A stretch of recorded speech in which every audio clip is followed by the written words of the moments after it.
Bismillah.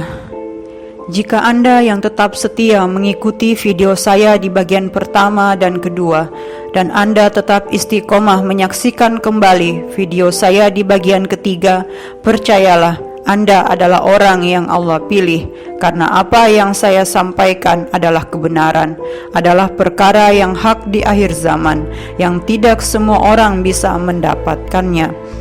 Maka sebelum saya melanjutkan video saya yang ketiga, saya mengajak Anda semua untuk menjadi manusia pilihan Allah, menjadi manusia yang Allah cintai, yaitu dengan menjadi manusia yang merasa banyak dosa, manusia yang kotor yang berlumuran dosa, bukan menjadi manusia yang suci dan merasa sedikit dosa. Inilah kesalahan yang sangat besar yang melanda umat Islam dengan merasa sudah baik dan merasa tidak punya dosa dan sedikit dosa. Untuk merasa banyak dosa, kita harus bayangkan dan mengingat kembali dosa-dosa yang sudah kita kerjakan, dan hadirkan dalam hati Anda perasaan takut yang besar kepada Allah Subhanahu wa Ta'ala. Hanya dengan cara ini, sekali lagi saya ulangi, hanya dengan cara ini, pemirsa Allah tolong untuk bisa memahami video saya kali ini. Karena di video ketiga ini, materi yang kita bahas lumayan berat, tapi insya Allah, Allah mudahkan bagi kita untuk menerima jika hati kita tunduk merendah kepada Allah. Karena kita merasa kita banyak dosa, hanya Allah yang maha suci. Di video kali ini kita akan membahas hadis yang sudah disampaikan di video sebelumnya. Baginda Rasulullah Sayyid Muhammad SAW bersabda, "Aku adalah orang yang paling dekat dan paling mencintai Isa bin Maryam di dunia maupun di akhirat. Para nabi itu adalah saudara seayah, walau ibu mereka berlainan dan agama mereka adalah satu." Hadis riwayat Bukhari dan Muslim. Dari hadis tersebut kita bisa mengetahui dengan jelas bahwa baginda Rasulullah Sayyid Muhammad SAW adalah orang yang paling dekat dan paling mencintai Isa bin Maryam. Ini tentu menjadi sangat kontradiksi dengan keterangan yang menyebutkan Imam Al-Mahdi adalah zuriat baginda Rasulullah Sayyid Muhammad SAW. Karena baginda Rasulullah Sayyid Muhammad SAW tidak menyebutkan kalau Imam Al-Mahdi adalah orang yang beliau SAW cintai, tapi yang disebut di sini adalah Isa bin Maryam yang paling beliau SAW cintai. Sampai di sini, apakah akal sehat Anda sudah Anda gunakan untuk berpikir? Mari kita lanjutkan. Untuk menyelesaikan perkara ini, kita kembalikan rujukan kita kepada Al-Quran. Kenapa Al-Quran? Karena hanya Al-Quran yang Allah jaga, hanya Al-Quran yang tidak bisa dirusak dan dirubah ayat-ayatnya.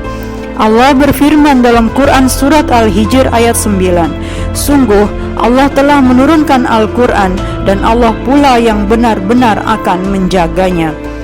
Untuk perkara besar di akhir zaman, maka pasti petunjuknya ada dalam Al-Quran. Dan di dalam Al-Quran tidak ada sama sekali Allah berfirman tentang Imam Al-Mahdi. Justru Allah berfirman tentang Nabi Isa alaihissalam yang akan kembali di akhir zaman. Berdasarkan Al-Quran, tidak akan ada seorang pun dari ahli kitab kecuali akan beriman kepada Isa sebelum kematiannya, dan di hari kiamat nanti Isa itu akan menjadi saksi terhadap mereka. Quran surat An-Nisa ayat 159. Padahal Al-Quran adalah kitab suci yang sempurna. Untuk kehidupan di akhirat saja sudah Allah jelaskan. Lalu bagaimana mungkin untuk perkara yang sangat penting di akhir zaman tidak Allah jelaskan dalam Al-Quran? Bisakah Anda berpikir dengan akal sehat Anda? Sebagaimana Nabi Ibrahim alaihissalam melawan Namrus laknatullah alaih dengan bersabda kepada Namrus laknatullah alaih, "Terbitkanlah matahari dari arah barat." Namrus terdiam dan membisu dan mengakui kebenarannya dalam hati. Tetapi karena kesombongannya, Namrus laknatullah alaih semakin marah dan ingin membakar beliau alaihissalam dalam api. Sebagaimana Allah firmankan dalam Quran surat Al-Baqarah ayat 258, apakah kamu tidak memperhatikan orang yang mendebat Ibrahim tentang Allah, karena Allah telah memberikan kepada orang itu kekuasaan. Ketika Ibrahim mengatakan, Tuhanku ialah yang menghidupkan dan mematikan, orang itu berkata, saya dapat menghidupkan dan mematikan. Ibrahim berkata, sesungguhnya Allah menerbitkan matahari dari timur, maka terbitkanlah dia dari barat. Lalu terdiamlah orang kafir itu, dan Allah tidak memberi petunjuk kepada orang-orang yang zalim. Lalu di kalimat berikutnya dalam hadis yang kita bahas, baginda Rasulullah Sayyid Muhammad SAW bersabda, seluruh para nabi itu adalah saudara seayah. Jika dahulu Nabi Isa alaihissalam Allah angkat ke langit, lalu di akhir zaman ini Nabi Isa alaihissalam turun lagi dari langit, maka Nabi Isa alaihissalam masih bernasab dari jalur ibunya Sayyidah Maryam radhiyallahu anha. Oleh karena itu, Nabi Isa alaihissalam dahulu telah Allah wafatkan, dan di akhir zaman ini Nabi Isa alaihissalam terlahir kembali melalui jalur nasab baginda Rasulullah Sayyid Muhammad sallallahu alaihi wasallam. Maka pemimpin umat Islam yang kita tunggu-tunggu, yang kita nantikan adalah Nabi Isa alaihissalam, Nabi dan Rasul ulul azmi. Ada 313 jumlah nabi yang juga sebagai rasul. Dari 313 tersebut hanya ada 25 orang nabi dan rasul yang Allah ceritakan dalam Al-Quran. Dari 25 orang nabi dan rasul, ada 5 orang yang khusus dan sangat khusus lagi, yaitu nabi dan rasul ulul azmi. Baginda Rasulullah Sayyid Muhammad SAW, Nabi Isa alaihissalam, Nabi Ibrahim alaihissalam, Nabi Musa alaihissalam, dan Nabi Nuh alaihissalam.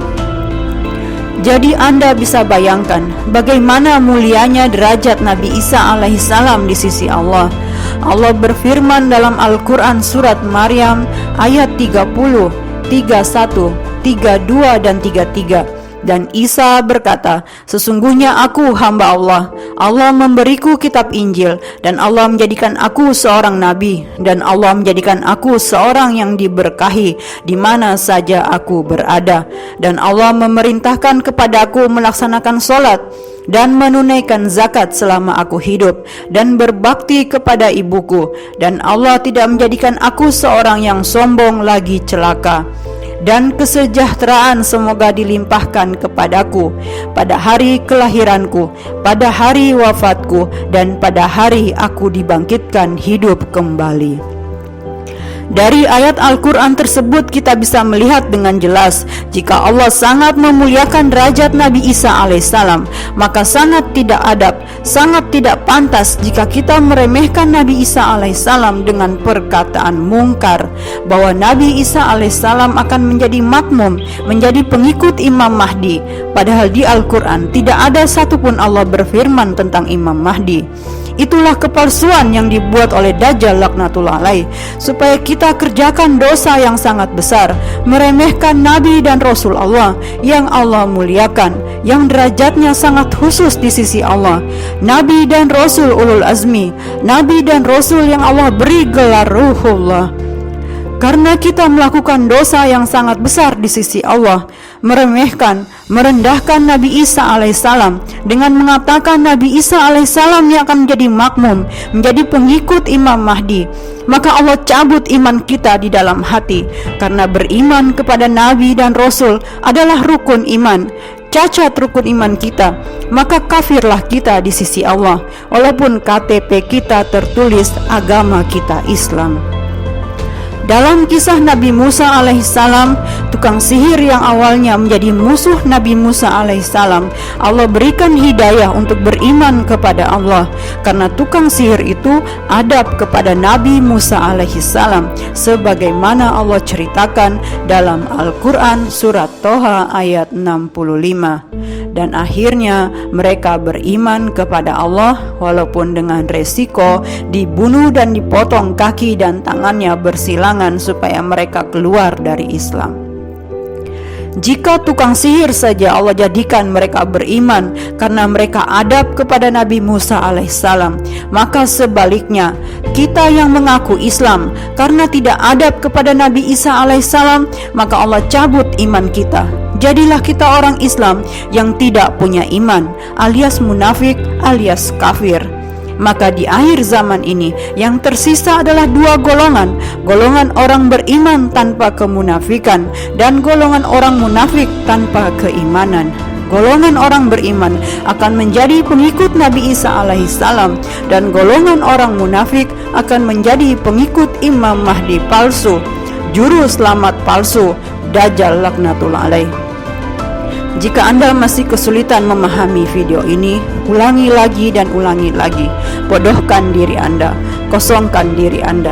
Yang penting bersihkan hati Anda. Sholat tobat 2 rakaat dengan menghadirkan dosa-dosa yang telah dikerjakan sebelumnya serta mohon ampun kepada Allah. Lakukan sholat tobat 2 rakaat ini secara terus-menerus setiap hari dan doa dengan sungguh-sungguh agar Allah tambahkan kepahaman yang benar. Sekali lagi saya ingatkan, yang paling penting, Allah ingin seseorang mengaku kepada Allah bahwa dia banyak dosa. Allah ingin seseorang merasa dalam hati bahwa dia banyak melakukan kesalahan dan dosa.